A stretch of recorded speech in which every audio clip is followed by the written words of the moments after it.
ಇದೇ ವಿಚಾರಕ್ಕೆ ಸಂಬಂಧಪಟ್ಟಂತೆ ಮತ್ತೊಂದು ಬ್ರೇಕಿಂಗ್ ನ್ಯೂಸ್ ಬರ್ತಾ ಇದೆ, ಬನ್ನಿ ನೋಡೋಣ.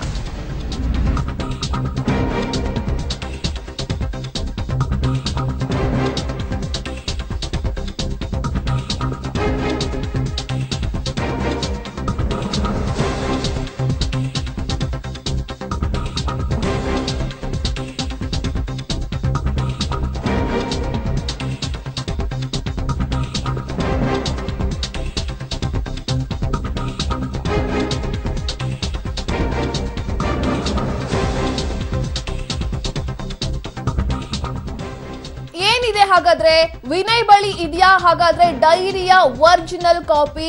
ಅದರಲ್ಲಿ ಹೈಕಮಾಂಡ್ಗೆ 2,800 ಕೋಟಿ ರೂಪಾಯಿ ಕಪ್ಪ ಕಾಣಿಕೆ ಕೊಟ್ಟಂತ ದಾಖಲೆ ಇದೆಯಾ?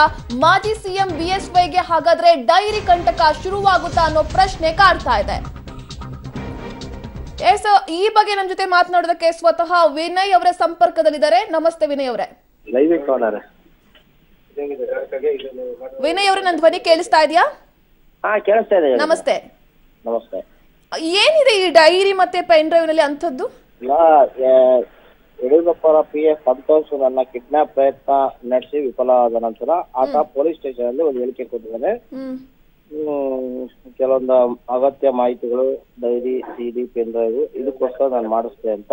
ಆ ಹೇಳಿಕೆ ಆಧಾರಿತವಾಗಿ ನನಗೆ ಮಾನ್ಯ ಪೊಲೀಸ್ನವರು ಒಂದು ನೋಟಿಸ್ ಕೊಟ್ಟಿದ್ರು. IO ಅವರು ನಿಮ್ಮ ಹತ್ರ ಯಾವ್ದಾದ್ರು ದಾಖಲಾತಿ ಇದ್ದಲ್ಲಿ ಅದನ್ನ ನಮಗೆ ಕೊಡಿ ಅಂತ, ಅದನ್ನ ಕೊಡಿ ಅಂತ ಕೇಳಿದ್ದಾರೆ. ಸೊ ಈಗ ನನಗೆ ನೋಟಿಸ್ ಕೊಟ್ಟು ಕೇಳಿರುವ ಪ್ರಕಾರ ನಾನು ನನ್ನ ಹತ್ರ ಇರ್ತಕ್ಕಂತ ದಾಖಲಾತಿಗಳನ್ನ ನಾನು ಸಂಬಂಧಪಟ್ಟ ಇಲಾಖೆಗೆ ಅಥವಾ ನ್ಯಾಯಾಲಯಕ್ಕೆ ಸಬ್ಮಿಟ್ ಮಾಡೋದಕ್ಕೆ ನಾನು ಭದ್ರತೆಯನ್ನು ಕೋರಿ ಕಂಪ್ಲೇಂಟ್ ಅನ್ನು ಕೊಡ್ತಾ ಇದ್ದೀನಿ. ಏನ್ ದಾಖಲಾತಿ ಅಂತ ಹೇಳಿ ಅಲ್ಲ, ಅದನ್ನ ನೋಡಿ ವಿಚಾರಣೆ ಹಂತದಲ್ಲಿ ಇರ್ತಕ್ಕಂಥ ಸಂದರ್ಭದಲ್ಲಿ ನಾವು ಅದನ್ನ ಬಹಿರಂಗವಾಗಿ ಹೇಳಲಿಕ್ಕೆ ಸಾಧ್ಯವಾಗಲ್ಲ.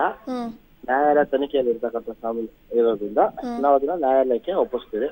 ನಂತರ ಅದು ಮಾಹಿತಿ ನಿಮ್ಗೆ ಮುಂದಿನ ದಿನಗಳಲ್ಲಿ ಗೊತ್ತಾಗುತ್ತೆ. ಅಲ್ಲ, ನಾಳೆನೇ ಇದನ್ನ ಸಲ್ಲಿಕೆ ಮಾಡೋದಕ್ಕೆ ಯಾಕೆ ನೀವು ತೀರ್ಮಾನವನ್ನ ಮಾಡ್ಕೊಂಡಿದ್ದೀರಾ ಅಂತ ಹೇಳಿ? ನನಗೆ ನೋಟಿಸ್ ಕೊಟ್ಟಿದ್ದಾರೆ. ಆ ನೋಟಿಸ್ ಪ್ರಕಾರ ನಾನು ಕೊಡ್ಬೇಕಾದ್ರೆ ನನ್ನ ಕರ್ತವ್ಯ ಇರುತ್ತೆ. ಇಷ್ಟು ಕೊಟ್ಟಿದ್ದಾರೆ. ಅಲ್ಲ, ಈಗ 1,800 ರೂಪಾಯಿ ಹೈಕಮಾಂಡ್ ಕೊಟ್ಟಿದಾರಲ್ಲ, ಅದ್ರದ್ದು ಏನಾದ್ರು ಮಾಹಿತಿ ಇದೆಯಾ? ಬೇರೆ ಅದ್ರ ಬಗ್ಗೆ ನಾನು ಮಾತಾಡಿದಿಲ್ಲ. ನನ್ನ ಕಿಡ್ನಾಪ್ ಪ್ರಕರಣಕ್ಕೆ ಸಂಬಂಧಪಟ್ಟಂತಹ ವಿಚಾರಕ್ಕಷ್ಟೇ ನಾನು ಬದಲಾಗಿರ್ತೇನೆ. ಬೇರೆ ವಿಚಾರಕ್ಕೂ ನನಗೆ ಸಂಬಂಧ ಇಲ್ಲ. ಅಲ್ಲ, ಇವಾಗ ನಾಳೆನೇ ದಿನವನ್ನ ಫಿಕ್ಸ್ ಮಾಡ್ಕೊಂಡಿದ್ರ, ನಾಳೆನೇ ಕೊಡ್ತಾ ಇದ್ದೀರಾ? ನಾಳೆನೇ ಅಂತಲ್ಲ, ನನಗೆ ಈಗಾಗಲೇ ನಾನು ಪೊಲೀಸ್ ಚರ್ಚಿಸಿ, ನಮ್ಮ ವಕೀಲರ ಜೊತೆಗೆ ಚರ್ಚಿಸಿ ಒಂದು ಭದ್ರತೆಯನ್ನು ಕೇಳ್ತಾ ಇದ್ದೀನಿ. ಯಾವ ವೃತ್ತಿಗೆ ಭದ್ರತೆ ವ್ಯವಸ್ಥೆ ಮಾಡ್ತಾರೆ ಅದ್ರ ಮೇಲೆ ನೋಡ್ಕೊಂಡು ನಾನು ಸಂಬಂಧ ತಕ್ಷಣ ಅದಷ್ಟು ಎಷ್ಟು ಬೇಗ ಆಗುತ್ತೋ ಅಷ್ಟು ತಕ್ಷಣ ನಾನು ಎಲ್ಲ ದಾಖಲಾತಿಗಳನ್ನ.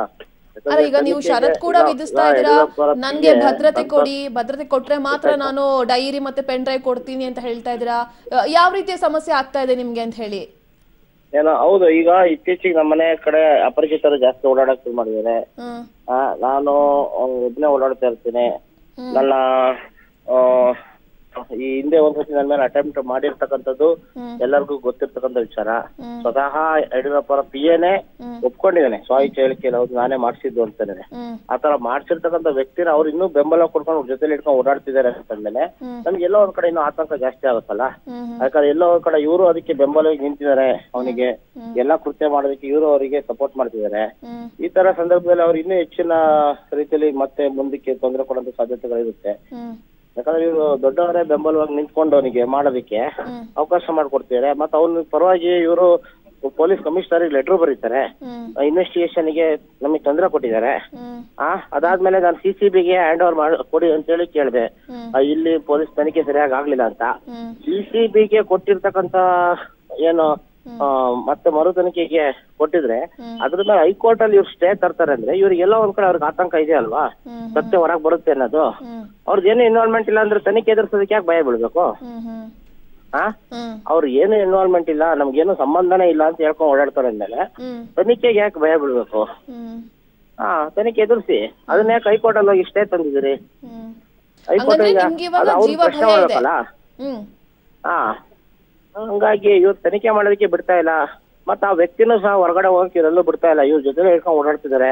ಎಲ್ಲ ಒಂದ್ ಕಡೆ ಏನೋ ಒಂದ್ ಪಿತೂರಿ ನಡೀತಿದೆ ಅನ್ನೋ ಒಂದು ಅನುಮಾನ ಇರೋದ್ರಿಂದ.